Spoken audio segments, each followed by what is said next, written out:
orang sederhana yang mungkin mulai bulan November mereka sudah tinggal di Padang untuk menjaga domba-domba mereka, untuk beberapa bulan kemudian akan kembali ke kampungnya. Saudaraku yang kekasih sama Tuhan, Natal menjadikan orang biasa bisa masuk di dalam rencana Tuhan, melampaui seluruh latar belakang kehidupan. Karena saya percaya selalu akan tercipta ketakutan setiap sekali kita memiliki kontak, interkoneksi atau interaksi dengan Allah. Gembala ini memiliki ketakutan psikologis, tetapi malaikat itu berkata, jangan takut. Maria memiliki ketakutan rasional atau intelektual. Bagaimana mungkin itu terjadi bagiku, seorang yang tidak pernah mengenal laki-laki? Tapi Gabriel mengatakan, jangan takut.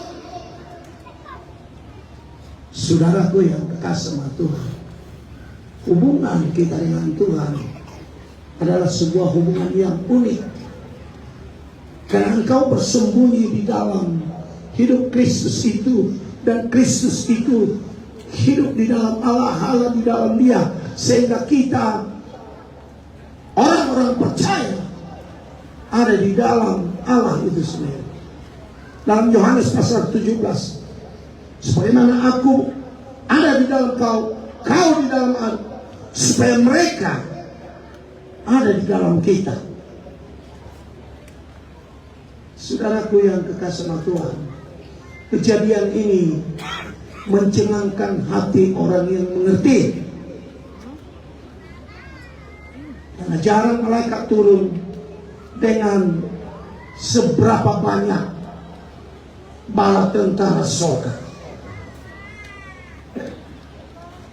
Bala tentara surga yang besar, yang disaksikan oleh malaikat, oleh gembala-gembala itu atas hasil wawancara Lukas sebagai dokter manusia yang ingin membuat detail dari kejadian itu, sehingga gembala ini mengatakan kepada dia, ada sejumlah besar, bukan malaikat tapi bala tentara. Sejumlah besar itu dalam perjanjian lama adalah ukurannya dalam kitab Tawarikh dikatakan itu lebih kurang 307.000 orang person. Sudah boleh bayangkan ada 307.000 bala tentara surga yang muncul di planet ini 2000 tahun yang lalu. Karena semesta di mana dunia ada di sana akan mengalami perubahan. Tidak boleh tidak. Nah, saudara yang kasih sama Tuhan, malaikat mengatakan kemuliaan bagi Allah di tempat maha tinggi, damai di bumi di antara orang yang berkenan kepadanya. Sepertinya malaikat bukan maha tahu. Karena malaikat itu adalah makhluk ciptaan juga. Dia tidak maha tahu. Ya. Saya kadang-kadang kalau saya mempelajari Alkitab ini, apakah malaikat tahu tentang Allah? Banyak. Nah, saya kurang percaya. Karena Allah itu infinite God, tidak terbatas. Malaikat itu terbatas, walaupun dia memiliki kemampuan supranatural yang hebat dan luar biasa, bisa mengarungi ruang dan waktu, bolak dan balik. Tapi mereka bukan Allah.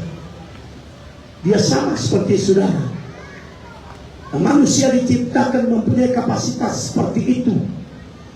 secara teknis, semata-mata karena dosa itulah menjadi kemampuan manusia itu dibatasi oleh Allah, seperti yang terjadi di dalam kitab Kejadian dalam zaman Nimrod.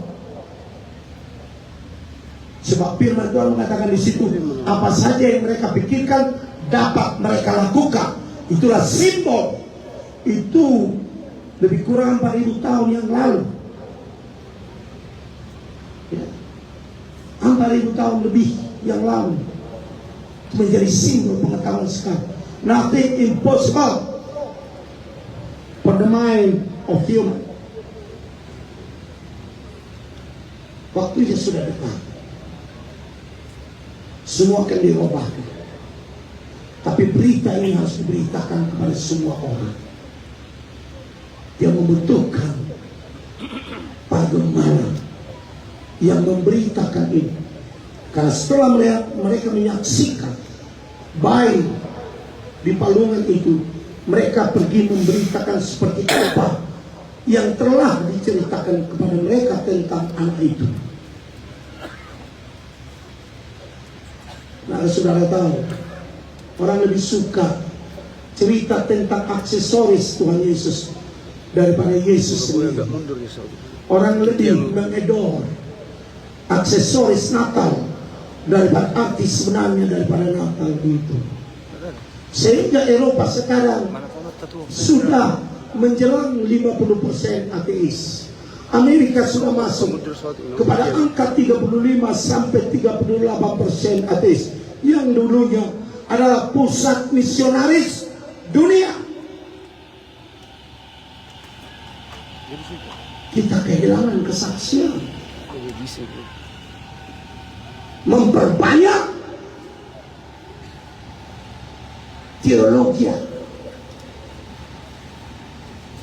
Teologi bagus, baik, karena teologi itu adalah seperti lampu ini, memberikan sebuah penerangan kepada substansi. Kalau lampu ini dimatikan, maka akan gelap.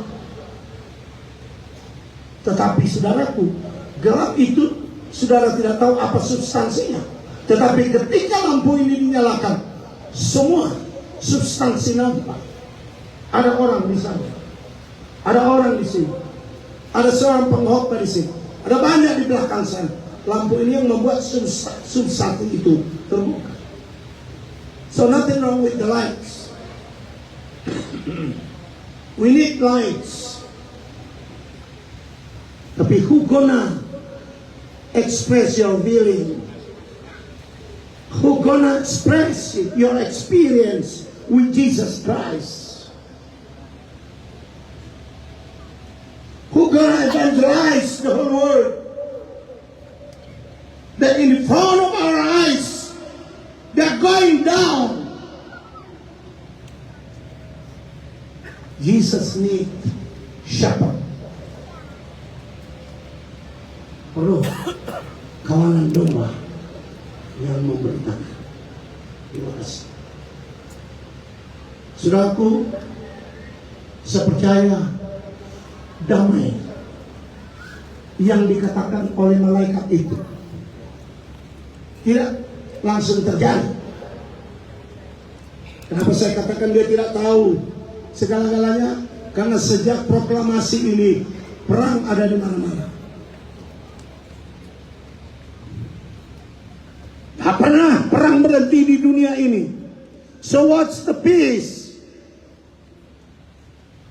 yang diproklamasikan oleh malaikat itu? Dunia berusaha untuk membuat damai teknis. Perang dunia pertama mereka membuat liga bangsa-bangsa dengan tujuan supaya tidak ada lagi perang. Belum lama, tahun 42 ada perang lagi. 48, saudaraku yang kasih Tuhan, PBB dibuat. Seluruh negara-negara dikumpulkan untuk duduk bersama dalam satu meja, berbicara tentang perdamaian dunia. Sejak tahun 48 perang terus menerus. Dan perang Korea tahun 50-an, perang Vietnam tahun 60-an, perang Timur Tengah tahun 67, dan perang-perang selanjutnya. Saudara sudah lahir menyaksikan itu. Tetapi ini saudaraku adalah damai di antara orang yang berkenan kepada Allah. Peace in your heart. Itu yang paling utama. Damai di dalam hatimu. Kau menjadi mesin damai. Kau bisa memproduksi damai. Damai di pribadi akan membuat damai dalam keluarga. Damai dalam keluarga akan membuat damai dalam masyarakat. Damai dalam masyarakat akan membuat damai dalam negara. Damai dalam negara akan membuat damai dalam dunia. But if you don't have any peace in your heart, don't expect too much about the peace. Karena itu Paulus mengatakan, aku telah diperdamaikan dengan Allah di dalam Yesus Kristus. Puji Tuhan. Haleluya. Boleh tepuk tangan untuk Tuhan. Haleluya. Haleluya.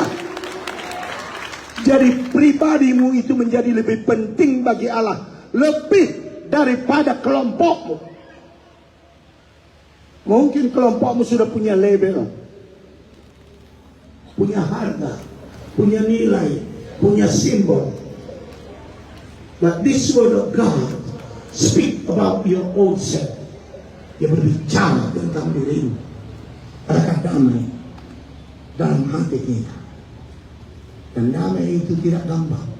Damai itu menurut firman Tuhan sudah boleh baca bolak-balik. Adalah suatu hal. Pertama, boleh bertumbuh. Kedua, boleh dinyalakan. Ketiga, dia boleh di-sharing with others. Sehingga dengan cara demikian, Paulus mengatakan, kalau memang itu adalah berasal dari kamu, berdamailah dengan banyak orang. Kalau memang itu